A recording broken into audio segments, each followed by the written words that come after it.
Gracias por conectarse al simposio número 2, Trayectoria de la cumbia en América Latina, apropiación y resignificación de una cultura musical. La ponencia que les traigo el día de hoy se titula Primeros referentes de la cumbia colombiana en la Argentina, Efraín Orozco, 1934, y Luis Eduardo Lucho Bermúdez, 1946, en Buenos Aires.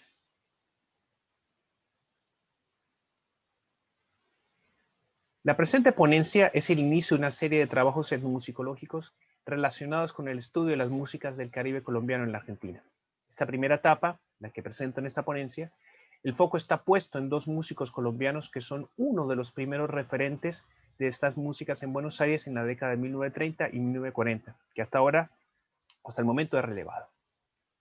Una segunda etapa, trabajaré en las siguientes dos décadas, 1950 y 1960, indagando los diferentes alcances de las propuestas que estos músicos colombianos han realizado acá en la Argentina.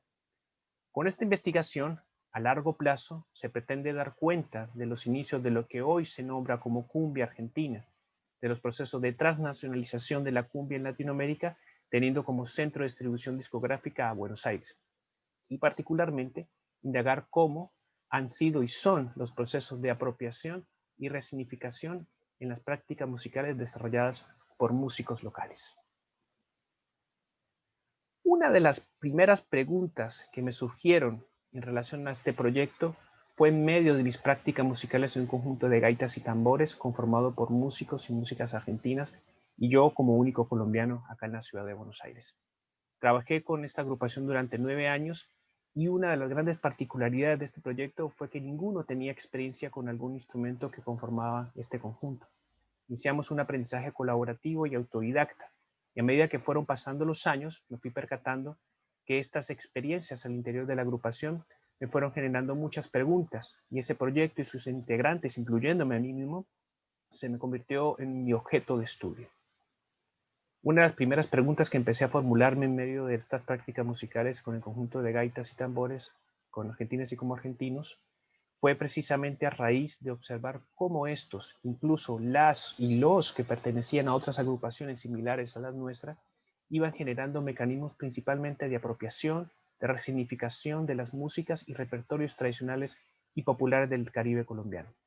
Me empezó a llamar la atención cómo generaban sus propias formas de ejecución de los instrumentos, con las gaitas, el alegre, la tambor y las maracas, cómo se insertaban estos instrumentos en otros ensambles de folclore argentino o de otras músicas, cómo fueron componiendo repertorios tanto en estilo como por fuera de él, y generando sus propias metodologías de estudio y de enseñanza de dichos instrumentos en sus entornos laborales, ya que como ustedes bien saben, la gran mayoría de músicos viven de dar clase, ¿no? Esa es una de sus fuentes principales de trabajo.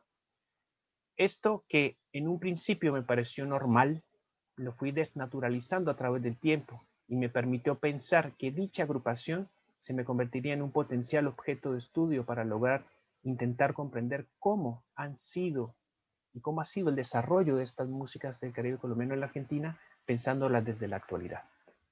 Al intentar dar cuenta de lo que estaba experimentando, formulé un primer proyecto para analizar dichos procesos de apropiación y resignificación generados por músicos y músicas locales en un circuito de agrupaciones relacionadas con la música del Caribe colombiano, principalmente acá en la ciudad de Buenos Aires.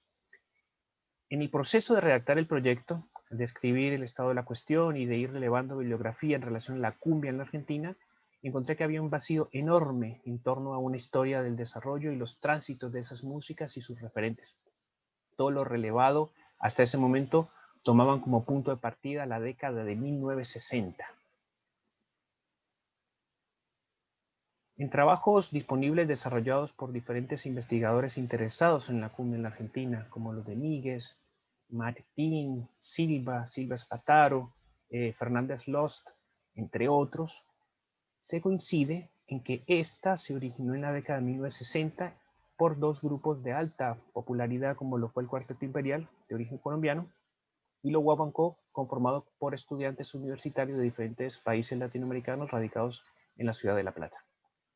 Sin embargo, diferentes producciones discográficas, fotografías, notas periodísticas, dan cuenta de la presencia de prácticas musicales colombianas en un periodo histórico anterior, especialmente o específicamente en la década de 1930, de manera que se pudo considerar como posibles antecedentes de lo que hoy conocemos como cumbia argentina. El relevamiento bibliográfico realizado me permitió comprender cómo y desde qué áreas de estudio han pensado hasta el momento a la cumbia en la Argentina. Principalmente las reflexiones que desde la academia se han realizado en torno a la cumbia se han realizado desde las áreas de estudio como la antropología o la sociología, donde piensan a la cumbia como un hecho social y muy poco como un hecho musical. Igual es comprensible que no encontremos algún tipo de análisis musical en estos trabajos, pero sí encontramos análisis antropológicos y sociológicos para intentar comprender cómo estas músicas han permeado en la sociedad argentina y cómo diferentes generaciones, de manera individual o colectiva, han construido identidad.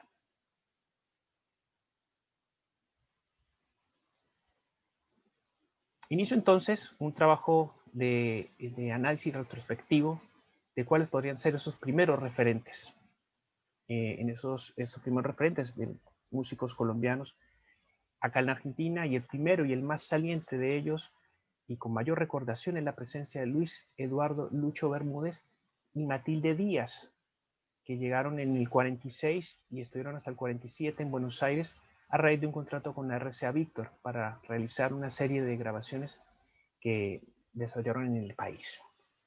Luego encuentro otro músico muy destacado que estuvo en la Argentina durante 12 años, estuvo 12 años antes que Bermúdez, y fue Efraín Orozco, que vivió en Buenos Aires entre 1934 y 1953, quien llegó en medio de una gira realizada por Perú y Chile con su orquesta. Hay que reconocer que entre el 34 y el 47 hay una lista de músicos colombianos que transitaron por la Argentina y otros que se radicaron en el país. Realizaron grandes aportes a esta construcción de la música del Caribe en general y de lo colombiano en particular, de las cuales destaco a Alberto Baxmani Balam, más conocido como Bob Toledo, que graba para Lucho Bermúdez en conjunto con Matilde Díaz, y a Jorge David Monsalve Velázquez, mayormente conocido con el seudónimo de Marfil, al cual se le reconoce por su dueto Ébano y Marfil junto a Luis Pierre, de origen venezolano.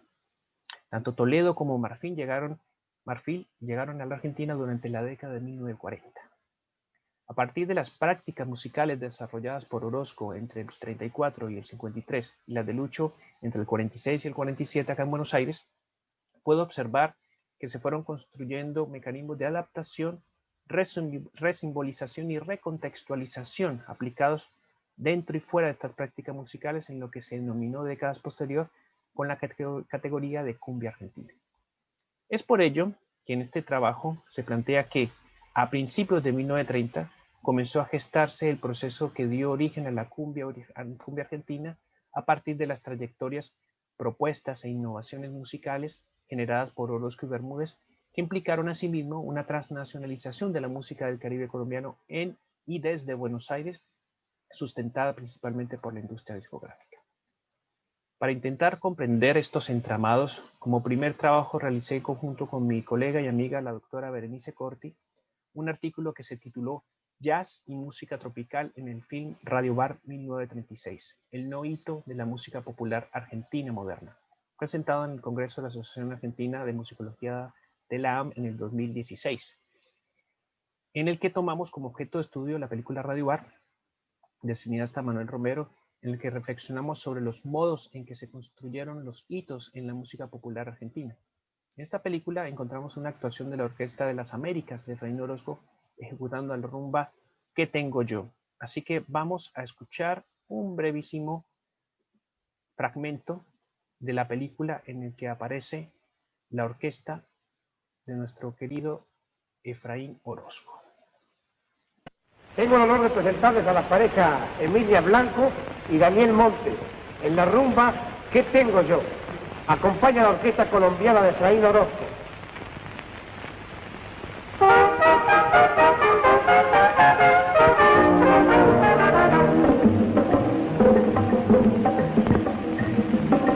¿Qué tengo yo? Que soy tan desgraciado. ¿Qué tengo yo? Ya no soy rey, no hago nada. De noche solita me pone a temblar. No sé lo que será. ¿Acaso, mamita, me falta un querer? Usted lo debe saber. Buscando remedio a los llantos, y un novio fue y me respetó.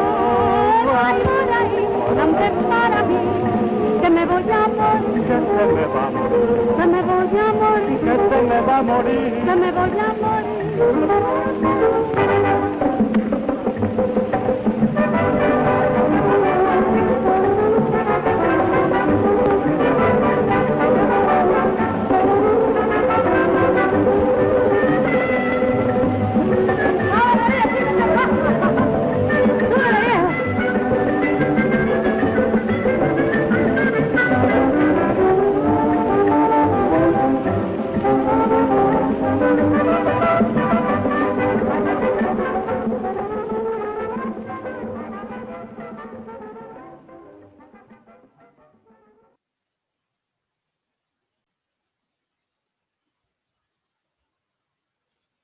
El trabajo de análisis que realizamos en el Film Radio AR, bajo la premisa de indagar cómo la música cumplió un rol de popularización de las industrias culturales durante la década del 30 en la Argentina, las músicas presentadas en dicha película emergieron con un pronunciado efecto modernizante sobre sí mismas. Esto nos dio la pauta para comprender, entre otras cosas, cómo Orozco, más allá de aparecer con su orquesta dirigiendo un género cubano como la rumba, haya sido pieza clave en esa construcción de la noción de lo tropical en la Argentina, más allá de no tocar música del Caribe colombiano en la película, ¿no? De la misma manera, pensar cómo la conformación de la música popular y de masas del país revela las tensiones entre modernidad y tradición, y entre lo cosmopolita y lo auténtico, que caracterizaron el entrelazamiento de la industria cultural. También como las músicas otras mulatas, bajo la premisa que nos propone el profesor Quintero Rivera, constituye uno de los polos de esas tensiones que continúa el día de hoy disputando legitimidad en cuestiones de autenticidad como el jazz y la cumbia en la Argentina.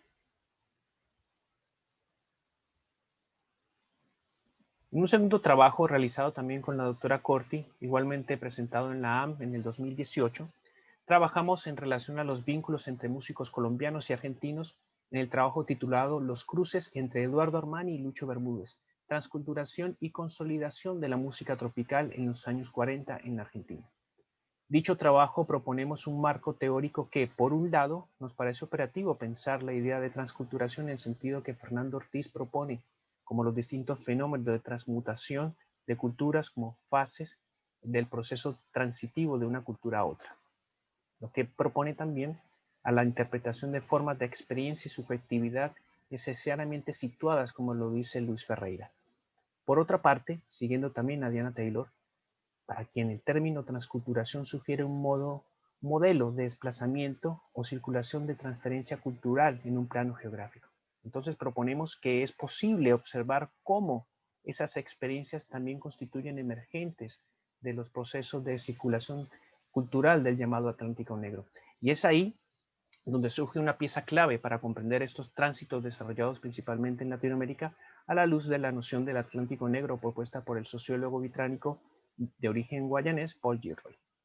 Gilroy afirma que esta noción se tratan las formas culturales transnacionales estereofónicas, bilingües o bifocales originadas por las personas negras dispersas en la esclavización y otros procesos diaspóricos, dentro de sus estructuras de sentimiento, producción, comunicación y memoria.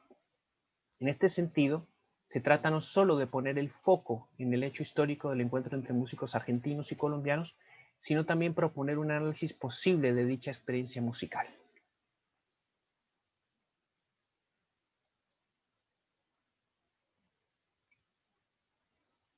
Los procesos de transculturación generados a partir de las prácticas musicales desarrolladas por Orozco y Bermúdez con músicos argentinos entre la década de 1930 y 1950 en Buenos Aires nos dan elementos suficientes para pensar los consensos y disensos en torno a cómo debería sonar o qué características son fundamentales para tocar música del Caribe colombiano.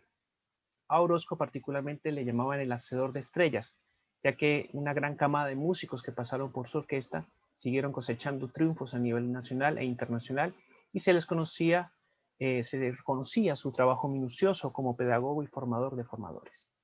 Dato curioso es que cuando una publicidad de 1936 en la ciudad de Rosario, y acá la vamos a ver, decía que la orquesta de Efraín Orozco estaba compuesta por, al parecer, 8 profesores, que entre ellos hacen las veces de 3 orquestas, ¿no? La orquesta colombiana, la orquesta jazz y la típica cubana. Lamentablemente hay muy pocas entrevistas registradas a Orozco, pero destaco una muy particular realizada en Colombia en el año 53, cuando él regresa a Colombia y le hace una entrevista al diario El Tiempo en Bogotá, en el que le preguntan sobre los artistas que él había formado y que había logrado un amplio reconocimiento y respondía lo siguiente, y abro comillas: son muchos los artistas que me ha tocado descubrir al revelar hasta el extremo en que en Buenos Aires se me ha llamado el hacedor de estrellas, porque he tenido el tino de ayudar a los que presumo que en el futuro tendrán luz propia, sonido fuerte y personal. Sin modestia, debo recordar que han descollado al lado mío Carlos Juro Ramírez, Gregorio Barrios, la Mexicanita y sus chicanos, los huastecos, los caribes, los tropicanos, los hermanos Prado, María Teresa del Carmen, Lillian White y muchos otros que pueden denominarse de estelares del mundo del canto y de la música. Cierro comillas. Aprovecho este momento para agradecerle también a Óscar Rudy Orozco, hijo menor de Efraín, por facilitarme información y datos de su archivo familiar y por toda la valiosa ayuda que me dio en estos encuentros en Bogotá que tuve con él en 2018. Aprovecho también este momento también para mostrar algunas de las fotografías que Óscar me estuvo compartiendo de su archivo y que fue valiosísimo el poder identificar a muchos de los músicos que conformaban la orquesta de su padre. Y acá podemos observar rápidamente algunos de ellos y que en el artículo que saldrá de esta ponencia podré trabajar un poco más a profundidad sobre algunos aspectos y algunos encuentros y cruces que hubo de músicos argentinos y no argentinos con la orquesta de Efraín Orozco. Por otra parte, evidenciamos también ese papel de formadores de Lucho Bermúdez en su estancia en Buenos Aires. Fabio Betancourt Álvarez le realiza una entrevista a Lucho en 1988, en el que él habla brevemente sobre sus experiencias en la Argentina y decía lo siguiente en relación a su vínculo con Eduardo Armani y con Eugenio Nobile. Y abro comillas, y esto decía Lucho: yo les enseñé el ritmo del porro, de la cumbia. Entonces yo empecé mi orquesta con músicos de ellos, con músicos de Armani y de Nobile, y así formé yo la orquesta. El único problema que había en Argentina era que los músicos no conocían estos ritmos totalmente. Para ellos era una cosa extraña, porque ellos nunca habían tocado un porro, una cumbiamba, ni esas cosas. Era entonces una novedad. Cierro comillas. En estos pequeños fragmentos de entrevistas realizadas a Orozco y Bermúdez, podemos analizar cómo, ya entrada la década del 30, con la llegada de Orozco y su orquesta en la Argentina, se fueron construyendo y constituyendo imaginarios, vínculos que nutren esa noción de lo tropical con la formación de artistas que fueron pasando por la orquesta de Orozco, y que al llegar Bermúdez en el 46, más allá de que reconoce que los músicos de las orquestas de Armani y Nobile no sabían cómo tocar un porro o una cumbia, decía que, abro comillas, no conocía estos ritmos totalmente, cierro comillas. Algo se había aprendido, conocido y escuchado. Y esto me hace reafirmar lo anteriormente dicho, diciéndoles que tanto Armani como Nobile ya habían grabado música compuesta por Bermúdez en 1944, antes de la llegada de este a la Argentina. Pero fue determinante que las experiencias vividas en las prácticas musicales entre colombianos y argentinos en aquel momento se fueran construyendo subjetividades compartidas en esa concepción de lo tropical.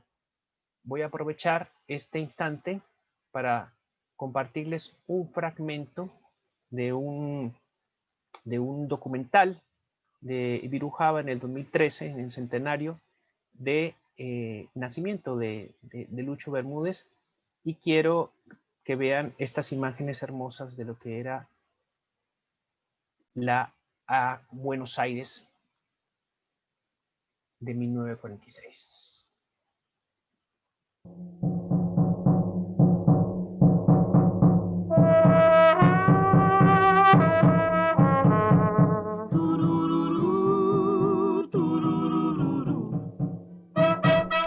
danza negra, cumbia colombiana. Fue en 1946 cuando realicé mi primera salida internacional a Buenos Aires, y al estar ausente de mi patria me trajo a la memoria las pilanderas, los negros, el mar, las gaitas y los tambores, y compuse esta sentida cumbia, añorando mi patria, la que tanto he querido en toda mi vida artística. Todo el mundo está bailando esta cumbia colombiana, y que todo el mundo está bailando esta cumbia. Bueno, y es acá donde justamente me hago esta pregunta que viene acá en la placa. ¿Danza negra puede llegar a ser esa primera cumbia compuesta en la Argentina? Eso es una hipótesis que planteo y que quiero a futuro poder desarrollar con detenimiento. Consideraciones finales para cerrar mi presentación. Si bien es comprensible que los procesos de transculturación que iniciaron en la década de 1930 se van evidenciando dicha transmutación con más firmeza a partir de la adopción tanto de repertorios, orquestaciones y sonoridades desarrolladas en las grabaciones principalmente realizadas por Armani Nobile en las décadas de 1950 y 1960, que fueron fortaleciendo esos procesos de apropiación y resignificación de la ya llamada música tropical colombiana, de la cual fueron nutriéndose varias generaciones de músicas y músicos en territorio argentino, sin desconocer también la incidencia de otros músicos colombianos que aportaron al fortalecimiento de la música tropical en Argentina. Es de esta manera que se inaugura una tradición de cumbia argentina, ya iniciada por las prácticas de otras músicas populares del Caribe en general y de las colombianas en particular, que podríamos denominar como el complejo de música tropical. Esto demuestra que a lo largo del tiempo se han venido construyendo mecanismos de adaptación, resimbolización y recontextualización aplicados dentro y fuera de las prácticas musicales de la cumbia en Argentina, que se ven reflejadas en la movida tropical actual en este querido país. Les agradezco mucho por estar del otro lado y síganse conectándose con el simposio número 2 de Cumbia en Latinoamérica. Muchas gracias.